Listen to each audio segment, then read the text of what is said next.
नमस्कार विद्यार्थ्यांनो, मी खेडकर मॅडम आपल्या सर्वांचे फिनिक्स कोचिंग क्लासेसमध्ये स्वागत करत आहे.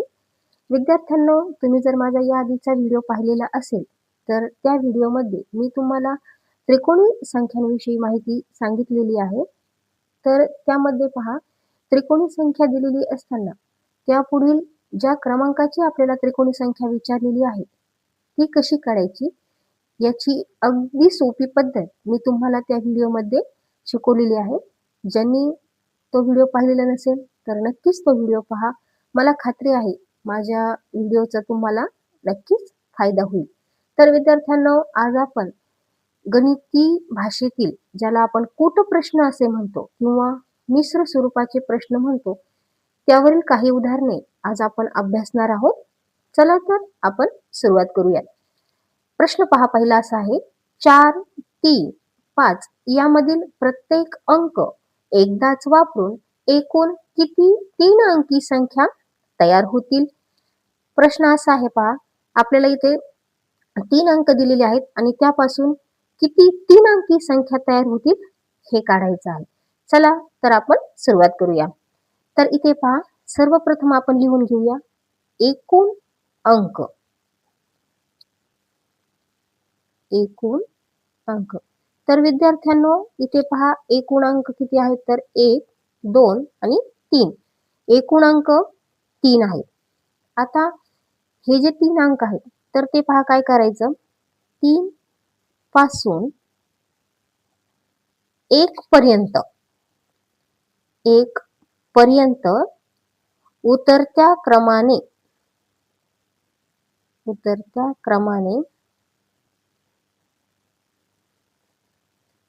लिहून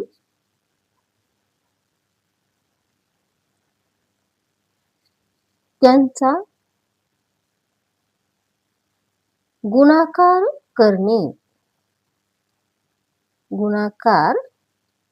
करणे. म्हणजे काय करायचं आहे पहा, आपल्याला 3 पासून 1 पर्यंत उतरता क्रम लिहून त्यांचा गुणाकार करायचा आहे. चला तर सुरुवात करूया. तर पहा, 3 गुणिले 2 गुणिले 1.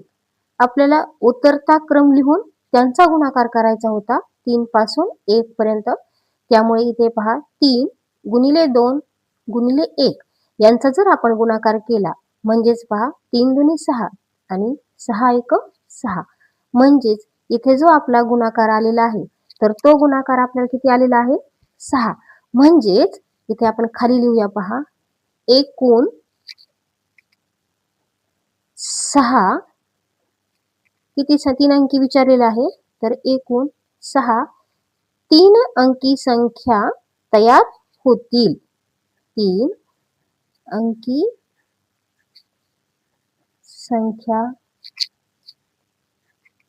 तयार होतील. तर विद्यार्थ्यांनो पहा, या पद्धतीने हा प्रश्न आपण इथे सोडवलेला आहे. अतिशय सोप्या पद्धतीने इथे सोडवलेला आहे. तर पहा काय करायचं आहे, एकूण अंक मोजले. एकूण अंक इथे 3 होते, ते 3 आपण लिहिले आणि 3 पासून 1 पर्यंत उतरत्या क्रमाने लिहून त्यांचा गुणाकार केला. गुणाकार 6 आला. म्हणजेच एकूण 6 3 अंकी संख्या इथे तयार होतील. त्यानंतरचा प्रश्न आपण पाहूया. प्रश्न दुसरा, 2, 3, 7, 8 आणि 5 यामधील प्रत्येक अंक एकदाच वापरून एकूण किती 5 अंकी संख्या तयार होतील? विद्यार्थ्यांनो, इथे 5 अंकी संख्या विचारलेला आहे. चला तर हा प्रश्न आपण अतिशय सोप्या पद्धतीने सोडवण्यासाठी सुरुवात करूया. इथे आपण एकूण अंक लिहून घेऊया. एकूण अंक. आता इथे एकूण अंक पहा, 1, 2, 3, 4 आणि 5. एकूण अंक विद्यार्थ्यांनो इथे 5 आहेत. म्हणजेच 5 पासून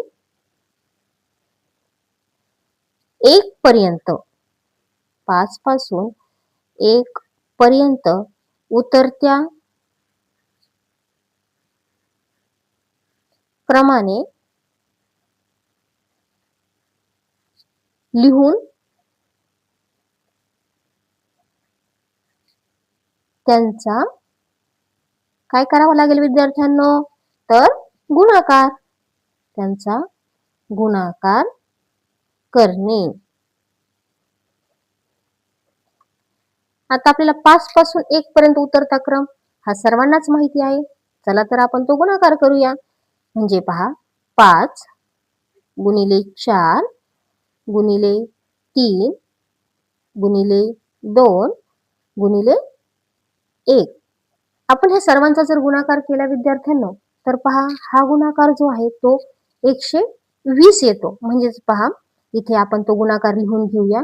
120 विद्यार्थ्यांनो, हा गुणाकार 120 येतो. म्हणजेच 100 याच्यामध्ये किती अंकी, 5 अंकी संख्या आपल्याला विचारलेला आहे. इथे पहा मी लिहिते, एकूण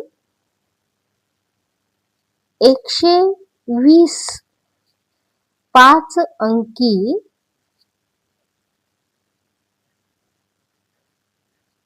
संख्या तयार होतील. किती अंकी विद्यार्थ्यांनो, तर पहा 5 अंकी संख्या तयार होतील. तर अशा पद्धतीने पहा आपण हा प्रश्न इथे सोडवलेला आहे.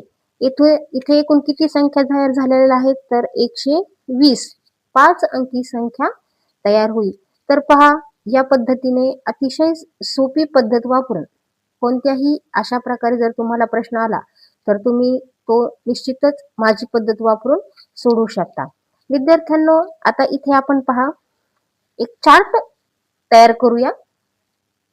तो चार्ट असा आहे विद्यार्थ्यांनो, की काय करायचं आहे, इथे आपण अंक लिहायचे आहेत आणि त्यापासून एकूण किती संख्या तयार होतात ते मी तुम्हाला सांगणार आहे. म्हणजे आपल्याला परीक्षेमध्ये कमीत कमी वेळ ते गणित सोडवायला कसा लागेल हे इथे आता आपण पाहणार आहोत. चला तर सुरुवात करूया.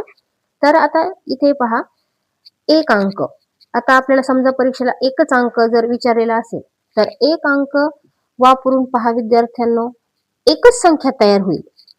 त्यानंतर 2 अंक आले परीक्षेला समजा, तर त्यापासून विद्यार्थ्यांनो 2 म्हणजेच 2 ते 1 पर्यंत उतरता क्रम जर आपण घेतला तर 2 गुणिले 1 म्हणजेच 2 त्यानंतर परीक्षेला जर 3 अंक आलेले असतील तर त्यापासून 6 संख्या तयार होतील.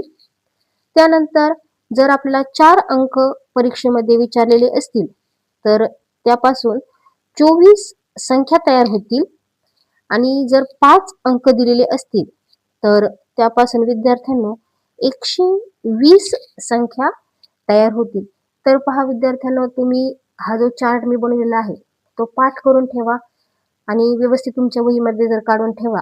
म्हणजे तुम्हाला परीक्षेमध्ये अत्यंत कमी वेळ लागेल. म्हणजे समजा उदाहरणार्थ तुम्हाला परीक्षेमध्ये 4 अंक दिले आणि असं जर विचारलं की दिलेल्या अंकांपासून एकूण 4 अंक आहेत आणि त्यापासून किती संख्या तयार होतील, तर विद्यार्थ्यांनो जर तुमचा हा चार्ट पाठ असेल तर तुम्ही अगदी अवघ्या काही सेकंदांमध्येच तुम्ही 24 हे उत्तर इथे लिहू शकतात. तर विद्यार्थ्यांनो, आजचा व्हिडिओ तुम्हाला जर माझा आवडला तर नक्की लाईक करा आणि शेअर करा. जर प्रथमच पाहत असताल तर नक्कीच चॅनलला सबस्क्राईब करा. थँक्यू.